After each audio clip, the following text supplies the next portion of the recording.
Hello friends, मैं विजय आपका स्वागत करता हूं आपके अपने YouTube channel online education focus पर। दोस्तों, जैसा कि आपको पता है कि हमने पॉलिटी की सीरीज शुरू की है। इससे पहले हमारी 2 क्लास हो चुकी है जिसमें हमने संविधान सभा और संविधान का निर्माण पढ़ लिया है। अगर आपने वो वीडियो नहीं देखी है तो ऊपर आई बटन पर क्लिक करके देख सकते हैं या फिर मैं डिस्क्रिप्शन में लिंक दे दूंगा।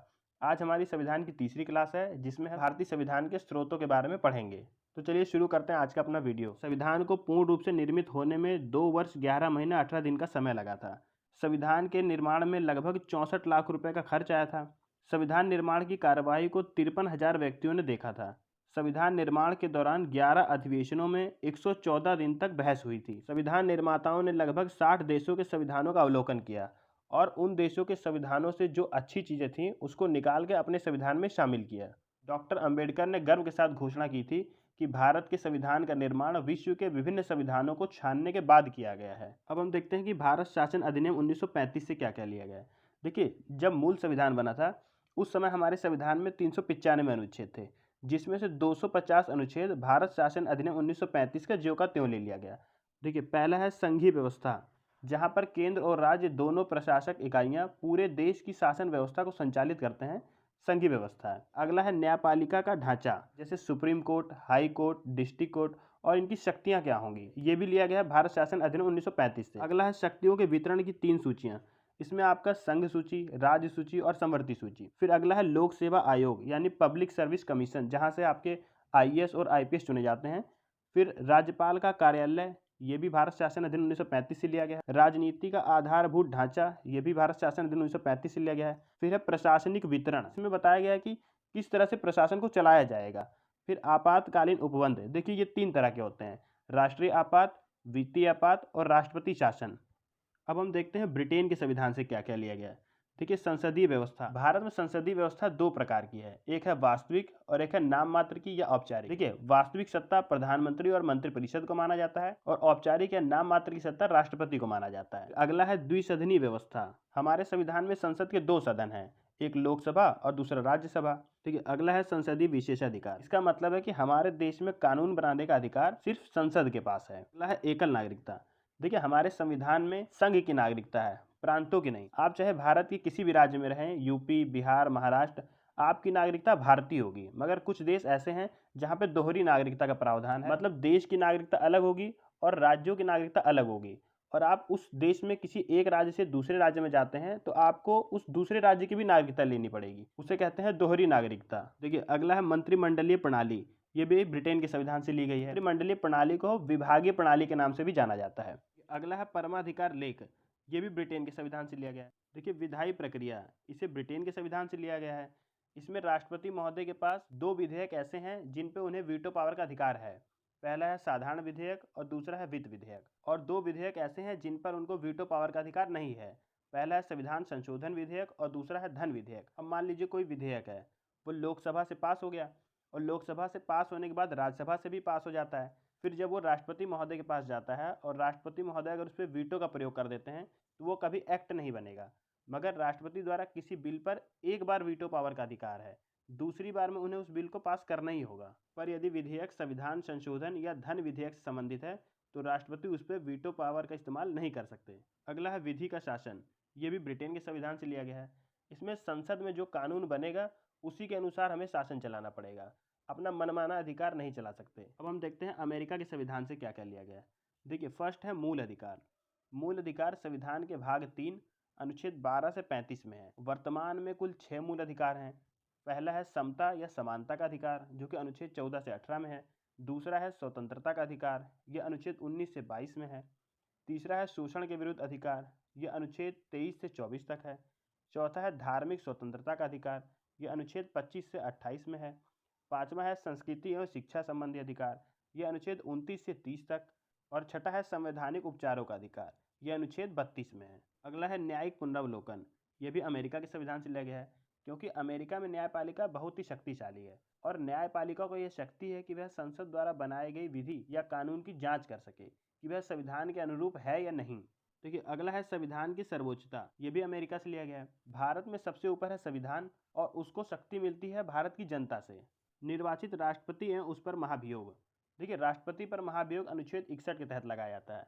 अगर राष्ट्रपति महोदय संविधान के प्रावधानों का उल्लंघन करते हैं तो उन पर महाभियोग किसी भी सदन द्वारा लगाया जा सकता है, मगर इसके लिए जरूरी है कि इसकी सूचना राष्ट्रपति को लिखित रूप से 14 दिन पहले दी जाए और उस पर उस सदन के 1/4 सदस्यों के हस्ताक्षर होने चाहिए। जो सदन राष्ट्रपति पर महाभियोग लगाना चाहते हैं, पहले उनके 2/3 सदस्य इस प्रस्ताव को पारित करेंगे। उसके बाद यह प्रस्ताव दूसरे सदन में जाएगा और दूसरा सदन राष्ट्रपति पर लगाए गए आरोपों की जांच करता है और राष्ट्रपति पर लगाए गए आरोपों वाला प्रस्ताव अगर 2/3 बहुमत से पारित हो जाएगा, तब राष्ट्रपति पर महाभियोग की प्रक्रिया पूरी समझी जाएगी और राष्ट्रपति को त्यागपत्र देना होगा। अगला है न्यायपालिका की स्वतंत्रता। यह भी अमेरिका के संविधान से लिया गया है। अगला है उपराष्ट्रपति का पद। जब उपराष्ट्रपति राष्ट्रपति के रूप में कार्य करता है तो वह राज्यसभा के अध्यक्ष के रूप में कार्य नहीं करेगा। सर्वोच्च और उच्च न्यायालय के न्यायाधीशों को हटाने की विधि अमेरिका के संविधान से ली गई है। अब हम देखते हैं कि कनाडा के संविधान से क्या क्या लिया गया है। देखिए, सशक्त केंद्र के साथ संघीय व्यवस्था, ये कनाडा के संविधान से लिया गया है। केंद्र द्वारा राज्यपालों की नियुक्ति कनाडा के संविधान से लिया गया है और राज्यपालों की नियुक्ति अनुच्छेद 155 के तहत की जाती है। अवशिष्ट शक्तियां केंद्र के पास, ये भी कनाडा के संविधान से लिया गया है। ऐसे विषय जो भारतीय संविधान की किसी भी सूची में नहीं है, उन्हें अवशिष्ट शक्तियां कहा जाता है, जैसे आतंकवाद। अगला है सर्वोच्च न्यायालय का परामर्शी न्याय निर्णय, यह कनाडा के संविधान से लिया गया है। इसमें अनुच्छेद 143 के तहत राष्ट्रपति महोदय सर्वोच्च न्यायालय से परामर्श ले सकते हैं, मगर सर्वोच्च न्यायालय परामर्श तभी दे सकता है जब राष्ट्रपति महोदय खुद इसे मांगते हैं। अब हम देखते हैं कि आयरलैंड के संविधान से क्या क्या लिया गया है। देखिए, पहला है राज्य के नीति निर्देशक तत्व, यह आयरलैंड के संविधान से लिया गया है। राज्य के नीति निर्देशक तत्व वह हैं जो सरकार को यह निर्देश देते हैं कि नीति बनाते समय किन चीज़ों का ध्यान रखना है, और राज्य के नीति निर्देशक तत्व भारतीय संविधान के भाग 4 में अनुच्छेद 36 से 51 तक राज्य के नीति निर्देशक तत्व का वर्णन किया गया है। अगला है राष्ट्रपति की निर्वाचन पद्धति, ये आयरलैंड के संविधान से ली गई है। फिर राज्यसभा के सदस्यों का नामांकन, ये भी आयरलैंड के संविधान से लिया गया है और राज्यसभा के सदस्यों की संख्या 245 है, जिसमें से 233 निर्वाचित होते हैं और 12 सदस्यों को राष्ट्रपति द्वारा मनोनीत किया जाता है, जो कि विज्ञान, कला, साहित्य, समाज सेवा आदि क्षेत्रों से आते हैं। अब हम देखते हैं दक्षिण अफ्रीका के संविधान से क्या क्या लिया गया है। देखिए, संविधान में संशोधन की प्रक्रिया दक्षिण अफ्रीका के संविधान से ली गई है, जो कि अनुच्छेद 368 के तहत है, और राज्यसभा के सदस्यों का निर्वाचन ये भी दक्षिण अफ्रीका के संविधान से लिया गया है। अब हम देखते हैं फ्रांस के संविधान से क्या क्या लिया है। देखिए, प्रस्तावना में स्वतंत्रता, समानता और बंधुत्व के आदर्श जो हैं, इन्हें फ्रांस के संविधान से लिया गया है। अगला है गणतंत्र। देखिए, गणतंत्र का मतलब होता है ऐसी व्यवस्था जो वंशानुगत न हो, ये भी फ्रांस के संविधान से ली गई है। अब हम देखते हैं जर्मनी के संविधान से क्या क्या लिया गया है। देखिए, आपातकाल में मूल अधिकारों का निलंबन। देखिए, यहाँ पर आपातकाल का पूरा तरीका यहाँ से नहीं लिया गया है। यहाँ से हमने जो भारत की जनता को जो मूल अधिकार मिलते हैं वह समाप्त हो जाते हैं। अब हम देखते हैं रूस के संविधान से क्या क्या लिया गया है। देखिए, मौलिक कर्तव्यों का प्रावधान रूस के संविधान से लिया गया है। अब हम देखते हैं जापान के संविधान से क्या लिया है। तो विधि द्वारा स्थापित प्रक्रिया, ये हमने जापान के संविधान से ली है। अब हम देखते हैं ऑस्ट्रेलिया के संविधान से क्या क्या लिया गया है। देखिए, फर्स्ट है समवर्ती सूची। हमारे संविधान में 7वीं अनुसूची में 3 सूचियों का वर्णन है, संघ सूची, राज्य सूची और समवर्ती सूची।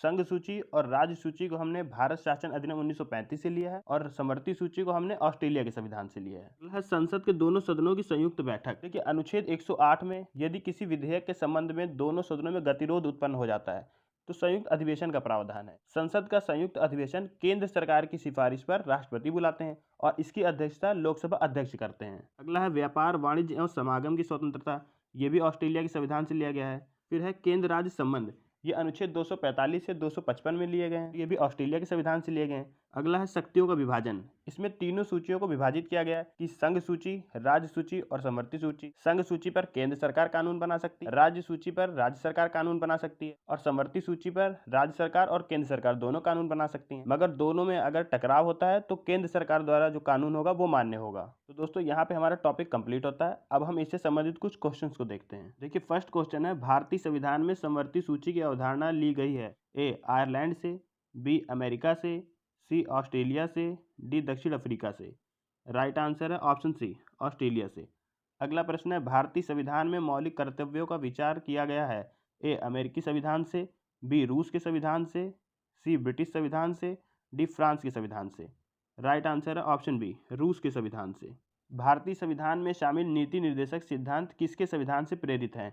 ए आयरलैंड, बी अमेरिका, सी ऑस्ट्रेलिया, डी दक्षिण अफ्रीका।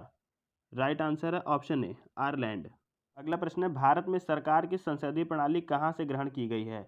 ए अमेरिकी संविधान से, बी रूस के संविधान से, सी ब्रिटिश संविधान से, डी फ्रांस के संविधान से। राइट आंसर है ऑप्शन सी, ब्रिटिश संविधान से। अगला प्रश्न है, भारतीय संविधान के निर्माण में सर्वाधिक गंभीर प्रभाव निम्नलिखित में से किसने छोड़ा? ए, ब्रिटिश संविधान ने, बी, संयुक्त राज्य अमेरिका का संविधान ने, सी, आयरलैंड का संविधान ने, या डी, भारत सरकार अधिनियम 1935 ने।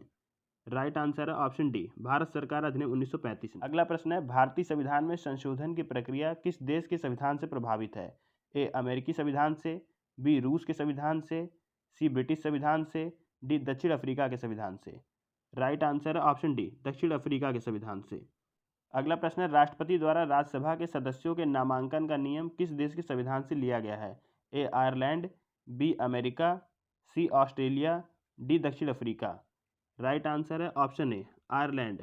अगला प्रश्न है, भारतीय संविधान में उल्लिखित स्वतंत्रता, समानता और बंधुत्व की संकल्पना किससे प्रेरित है? ए, अमेरिकी संविधान से, बी, रूस के संविधान से, सी, ब्रिटिश संविधान से, डी, फ्रांस के संविधान से। राइट आंसर है ऑप्शन डी, फ्रांस के संविधान से। अगला प्रश्न है, संघात्मक शासन व्यवस्था को सर्वप्रथम किस देश ने अपनाया? ए, रूस, B, America, C, Canada, D, Nigeria. Right answer है ऑप्शन सी, कनाडा। अगला प्रश्न है, सर्वोच्च न्यायालय की व्यवस्था भारतीय संविधान में किस देश से लिया गया है? ए, अमेरिकी संविधान से, बी, रूस के संविधान से, सी, ब्रिटिश संविधान से, डी, फ्रांस के संविधान से। राइट आंसर है ऑप्शन ए, अमेरिकी संविधान से।